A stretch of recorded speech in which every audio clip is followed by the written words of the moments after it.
The Igbo people are one of the three largest ethnic groups found in Nigeria. They are the second largest group of people in southern Nigeria and are made up of multiple villages with hundreds of people, mostly extended families. There is no single ruler in each of these villages or culture. Instead, everyone in the village can give input on any decision and they make a decision as a group. There are many different institutions that help sway a person to feel a certain way about a decision, such as the Council of Elders, Council of Chiefs, and Women's Association. These people are polytheistic and worship the spirits of the deceased. They have priests and priestesses that help in ceremonial matters.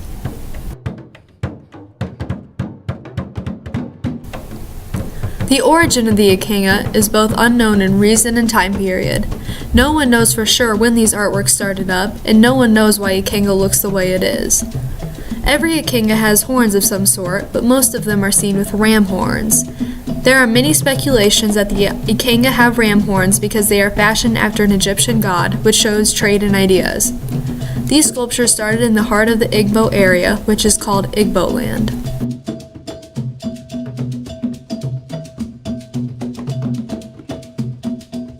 Ikenga are small, wooden carved figures. They have a human face and animal attributes, such as the horns.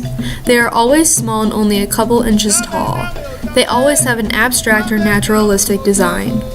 Most Ikenga are seated on a stool or have swords, which brings us to the theme of honor and power.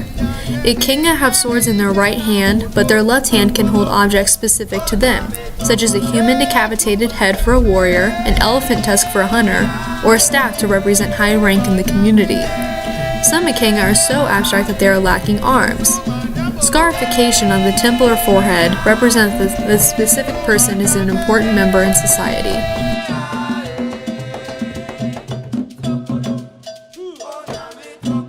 This Igbo tradition has been around a very long time. These Ikenga are made for specific people, so they are individualized to represent the owner's profession. They are ultimately personal objects that suggest the achievement of the owners, so similar to a trophy. When an Ikenga is made for someone, it is placed in their personal household shrine.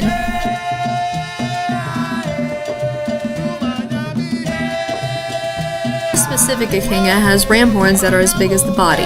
It has vertical and horizontal forms such as lines and dots on the side and front of the horns.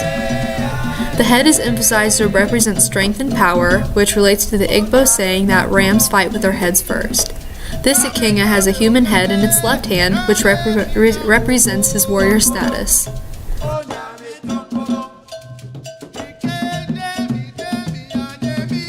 The tradition of carving Ikenga has declined rapidly since the Christianization of the area only a century ago. Since then, the tradition has ceased to exist, and Ikengas have been placed in museums around the world.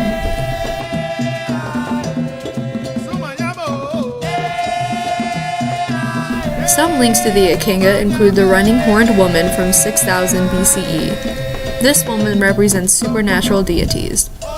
The Ikenga takes on a figure of a supernatural deity from Egypt. It can also be linked to the votive figures from 2900 BCE. Each of the votive figures were individualized and placed in a temple. The Ikenga is similar because it is individualized, but instead of being placed in temples, they are placed in household shrines. A modern link to the Ikenga is a trophy or plaque you may win in a sport or maybe winning a contest. The Ikenga is ultimately a trophy to represent the owner's achievement.